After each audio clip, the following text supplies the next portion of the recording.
Представьте, что вы смотрите на официальную карту своей страны, но она вам и лжет. На ней нет десятков городов, в них нет автомобильных дорог, туда не ходят поезда по расписанию, и вы не найдете их в справочниках. Тем не менее, там живут сотни тысяч людей. Они просыпаются по утрам, водят детей в сады, ходят на работу. У этих городов нет названий, только почтовые индексы. Чтобы попасть туда, недостаточно быть гражданином СССР. Нужен специальный допуск – КГБ. Но те, кто оказался внутри, живут в настоящем коммунистическом раю. У них есть черная икра, французские духи и абсолютная безопасность. Взамен они отдали государству самое ценное – свою свободу и свое прошлое. Сегодня мы сорвем гриф секретности и узнаем, что на самом деле происходило за колючей проволокой закрытых городов СССР. Сразу после окончания Второй мировой войны мир погрузился в паранойю холодной войны. США уже продемонстрировали свою ядерную мощь в Японии. Советскому Союзу нужно было срочно создавать собственный ядерный щит, разрабатывать межконтинентальные ракеты и биологическое оружие. Но как спрятать гигантские заводы, конструкторские бюро и тысячи гениальных ученых от глаз американских шпионов и самолетов-разведчиков? Ответ советского руководства был радикальным. Нужно создать города-призраки. Официально они назывались ЗАТО – закрытые административно-территориальные образования. В народе их называли почтовыми ящиками.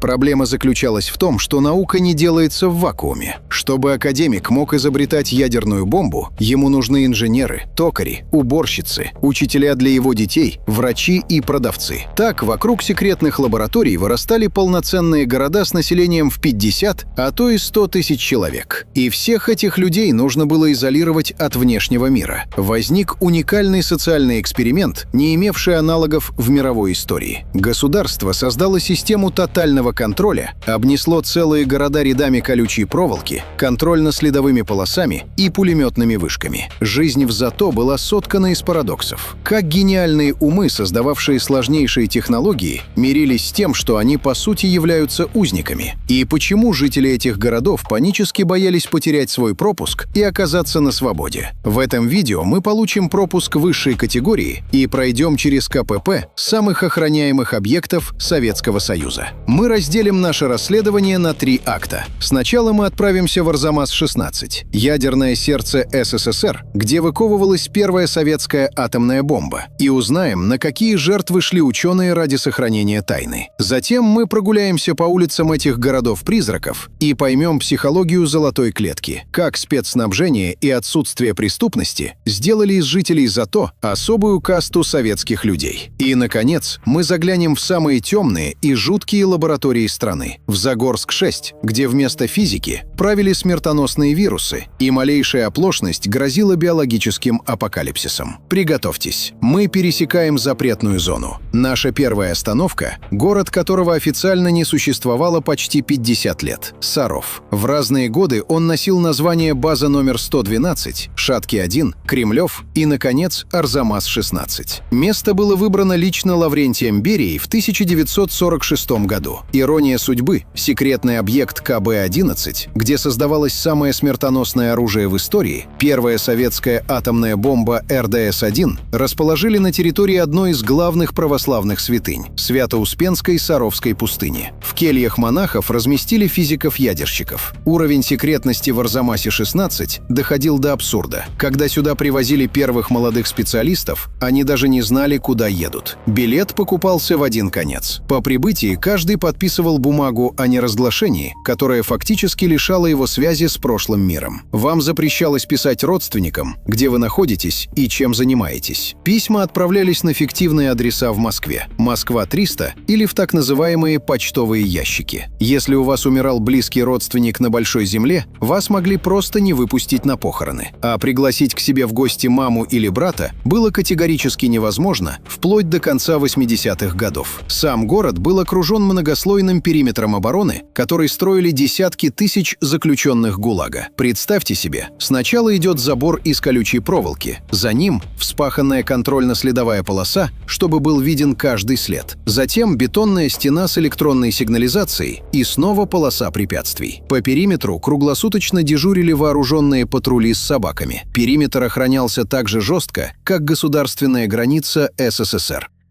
Жители города не имели в паспортах штампа о прописке в Арзамасе-16. Если они выезжали в отпуск, им выдавали временный паспорт с фиктивной пропиской в каком-нибудь обычном населенном пункте.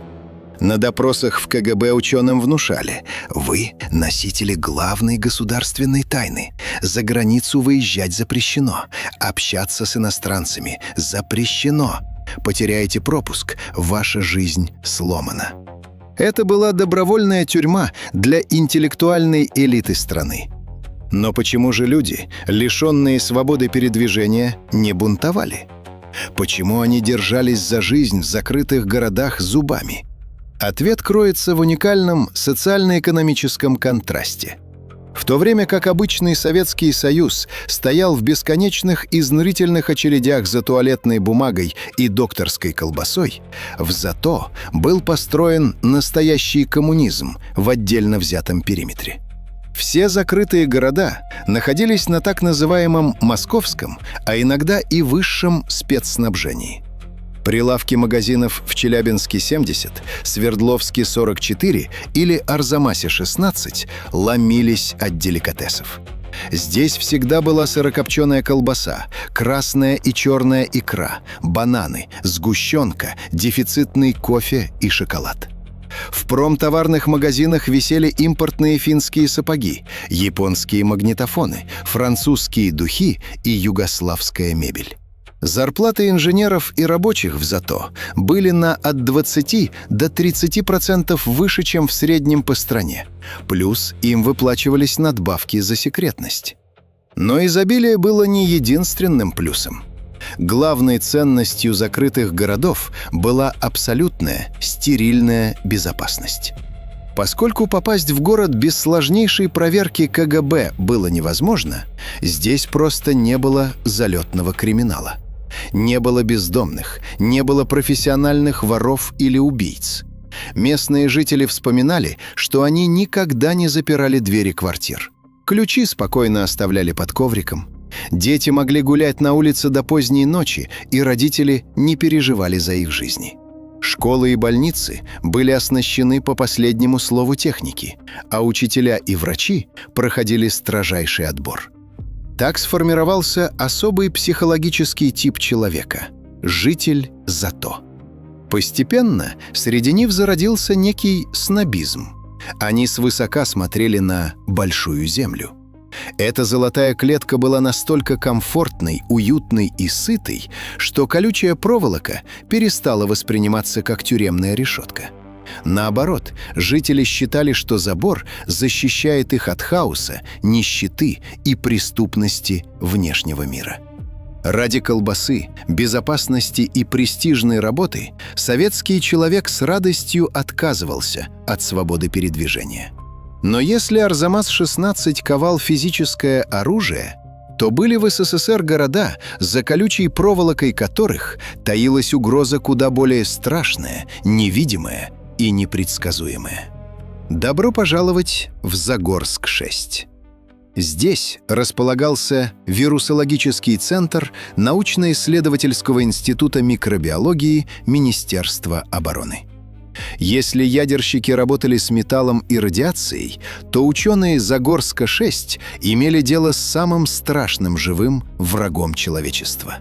Здесь создавалось биологическое оружие.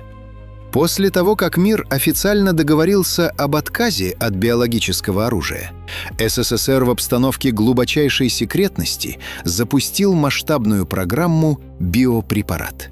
В закрытом и строго охраняемом периметре Загорска-6 лучшие вирусологи страны превращали смертоносные болезни в оружие массового поражения. Именно здесь были созданы боевые штаммы натуральной оспы, которая могла бы уничтожить миллионы людей за считанные недели, если бы ее распылили над вражеской территорией. Здесь же работали с африканскими вирусами, от которых не было лекарств, лихорадками Эбола и Марбург. Жизнь ученых в Загорске-6 напоминала хождение по минному полю. Они работали в боксах высшего уровня биологической защиты. Чтобы попасть на рабочее место, нужно было пройти шлюзы, полностью раздеться, надеть специальные герметичные скафандры, в которые подавался очищенный воздух.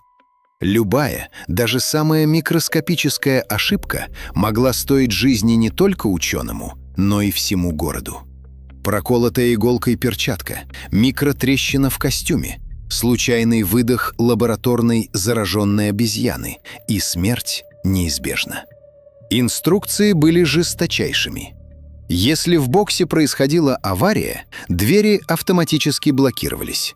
Ученый оставался внутри, один на один со смертельным вирусом, зная, что его не выпустят, пока не пройдет карантин. И если он заразился, его просто оставляли умирать в изоляторе, чтобы не выпустить заразу за периметр Загорска-6. Этот город жил в состоянии постоянного, первобытного страха перед утечкой. Жители знали, если забор Арзамаса-16 не выпускает людей, то забор Загорска-6 не должен выпустить чуму.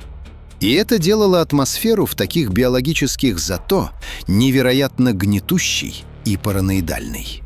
Закрытые города Советского Союза — это уникальный памятник эпохи, когда государство ради своей безопасности превратило сотни тысяч гениальных, образованных людей в добровольных заложников системы.